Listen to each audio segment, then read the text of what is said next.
welcome to come to our YouTube channel. RKTV. India's National Centre for Seismology (NCS) reported a magnitude 4.9 quake in Pakistan near Barishal, Hunzanagar district, Gilgit-Baltistan, only 9 minutes ago.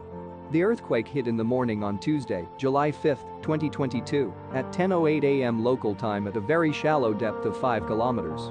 The exact magnitude, epicenter, and depth of the quake might be revised within the next few hours or minutes as seismologists review data and refine their calculations, or as other agencies issue their report.